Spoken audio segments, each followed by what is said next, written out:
Hello and welcome to the class. I am Vaishali Sharma, your psychology educator, and today we are doing part 3 of chapter 4.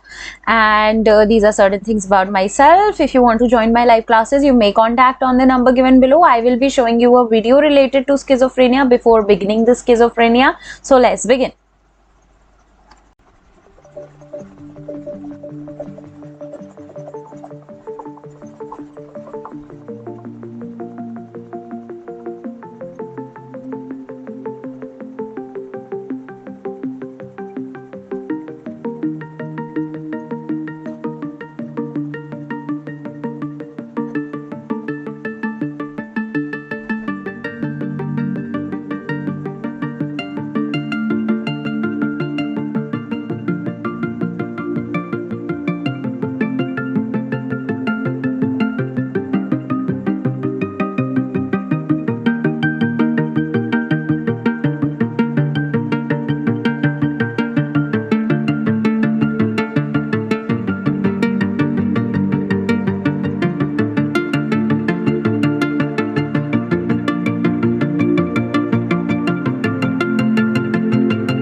schizophrenia spectrum and other related disorders or other psychotic disorders. So the video that we have just now seen is the video of a case who herself recorded it. It's a tremendous job, and in that video you actually saw her talking all the time to somebody sitting next to her, standing in front of her, or sitting somewhere. So that is nobody around her but her hallucination, or we can say extrasensory perceptions that she was getting. So these perceptions are basically not real. So the person standing in front of her is basically in her head but not in reality.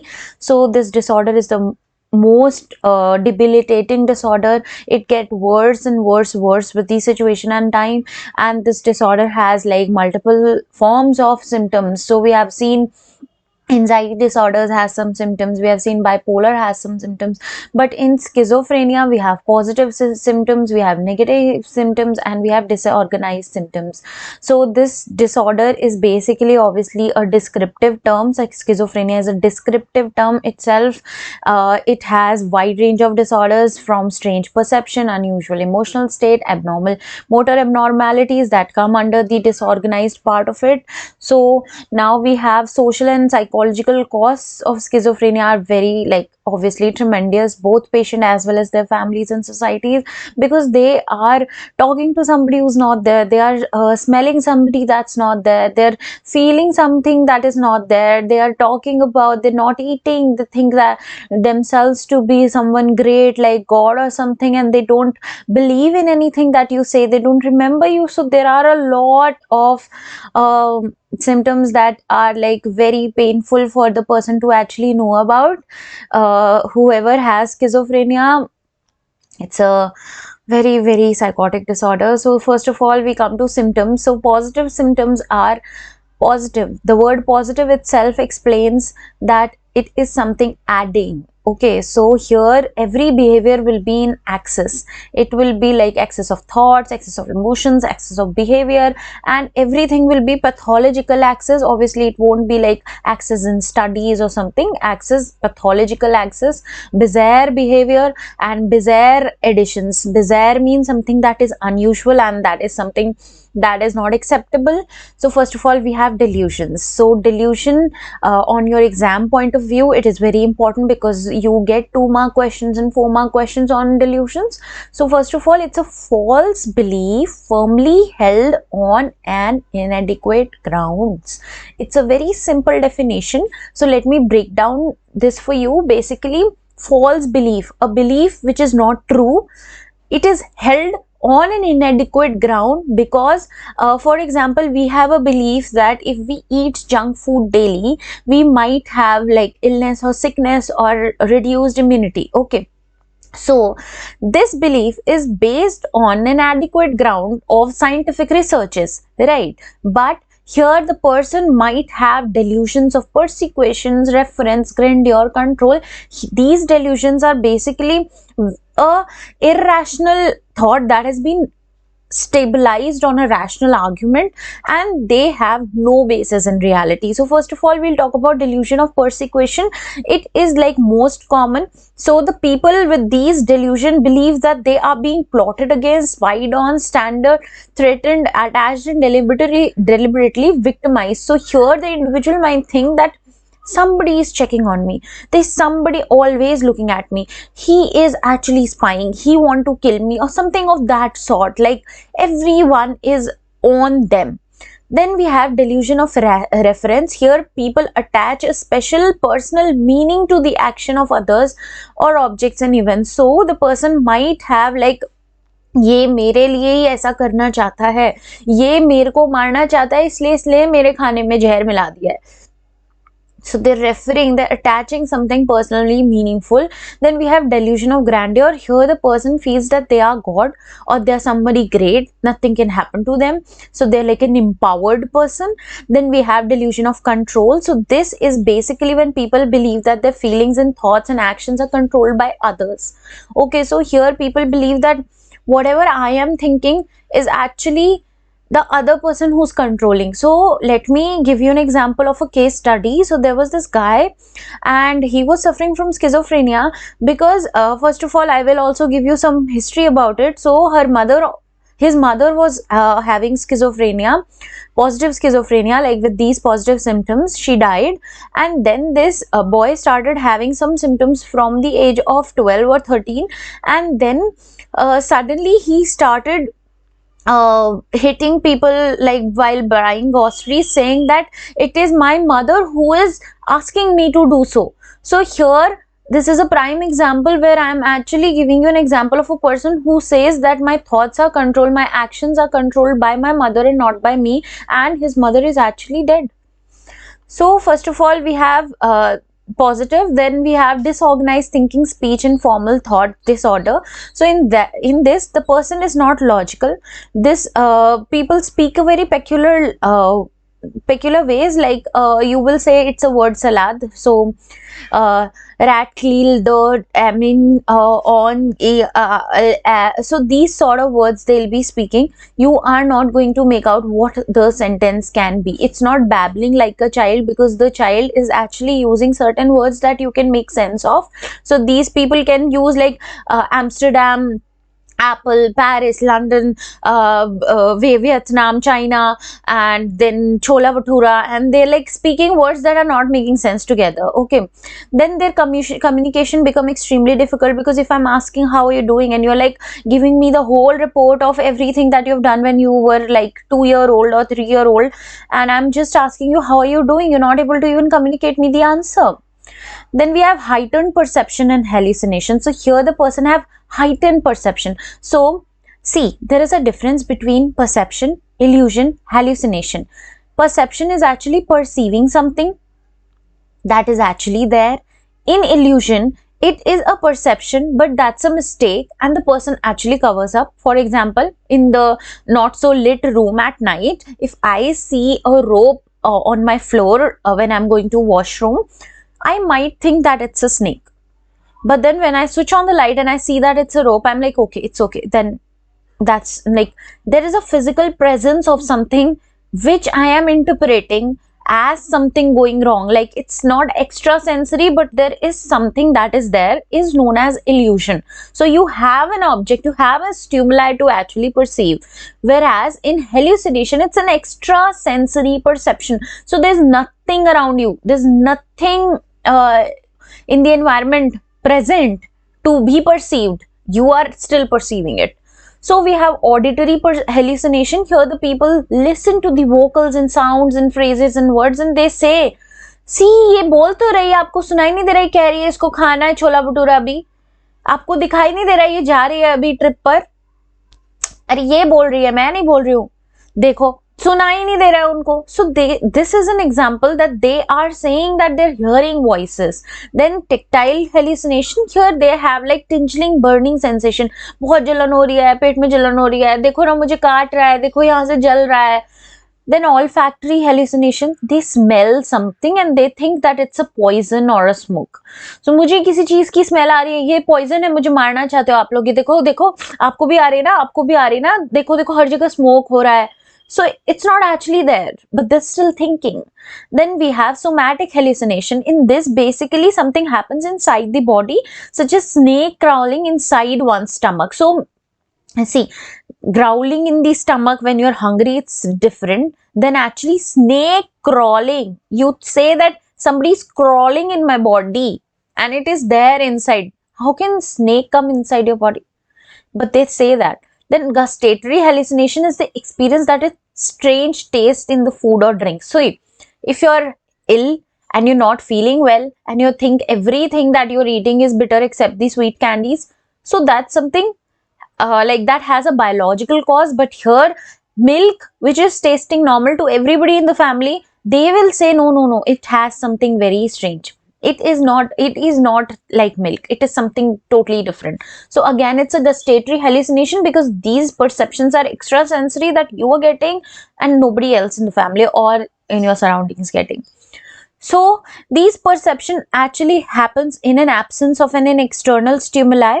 So there is also loosening of association or derailment. It's basically rapidly shifting from one topic to another, so that the normal structure of thinking is muddled and becomes illogical. So let me give you an example. So first of all, I am talking about, my name is Ishi. No, so there was Delhi. Delhi has Paris, then bottle, blue bottle, and pink suit, and then green carpet, and then I TV want me. And so you are shifting from one topic to another, making your whole speech and your thought process muddled. So you're derailing from the specific thought which I asked you, what is like, what is how are you, or something, give me description about you. So then we come to inventing new words and phrases. So they will invent a word that has like no base. For example, I might say that uh, I have no word basically in my brain right now, saying like jugglify. So what is jugglify? There's no, like, they will create their own words. Okay. Then persistent and inappropriate repetition of the same thought. So it's not obsession compulsive disorder, but it is something like again and again, repeating the same thought in like your brain. So that's perseveration.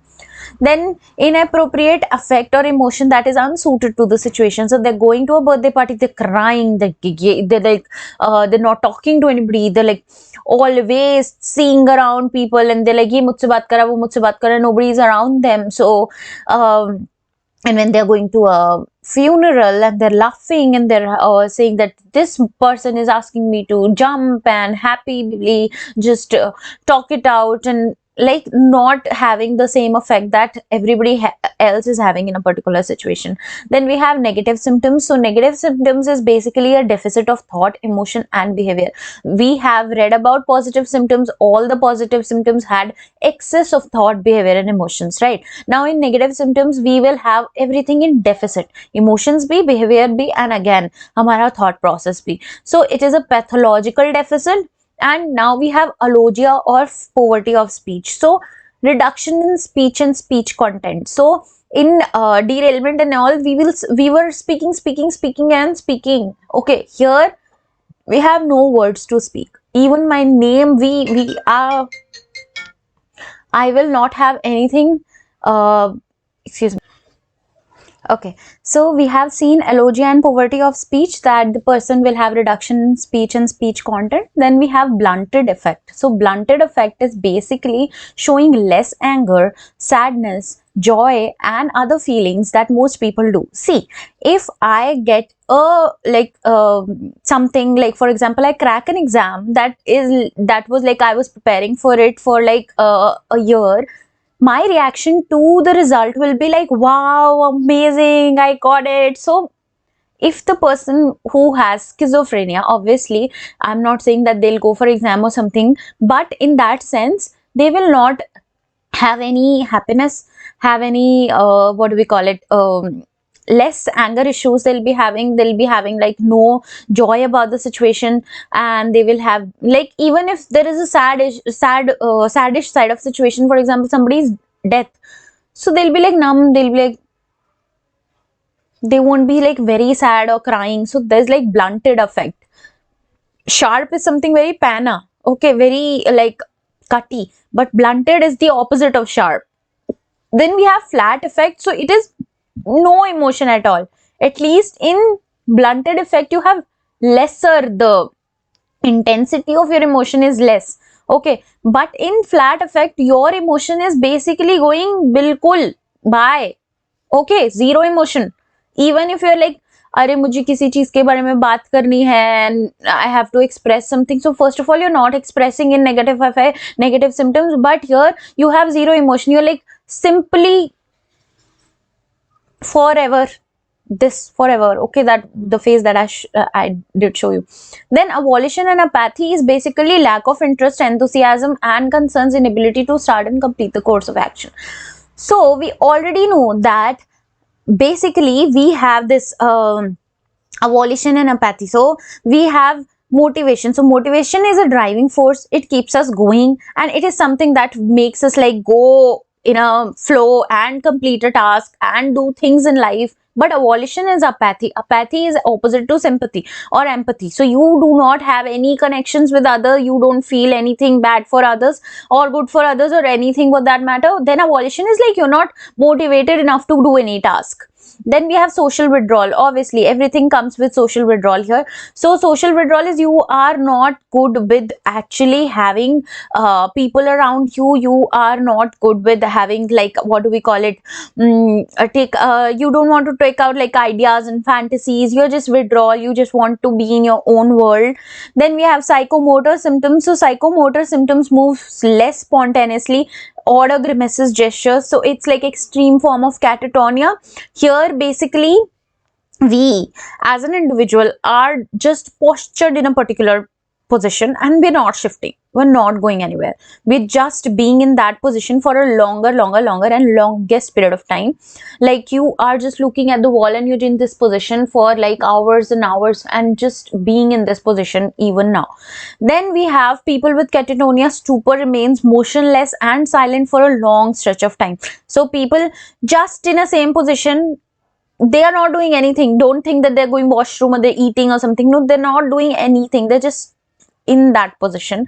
Then we have catatonic rigidity. So it is maintaining the rigid upright posture for hours. Okay, so here the position is like in a rigid format, but like again for hours. Then posturing is assuming a awkward and bizarre position for a long period of time. So you are in a very awkward position, for example this way, that way, in certain these sort of positions you are, and you are in these positions for a longest period of time. Okay, this lecture is like a very heavy lecture, so I'm not going aage abhi. So we are done with today's lecture. I hope you like the lecture and you got to learn about a lot of things. With that, tata, bye bye.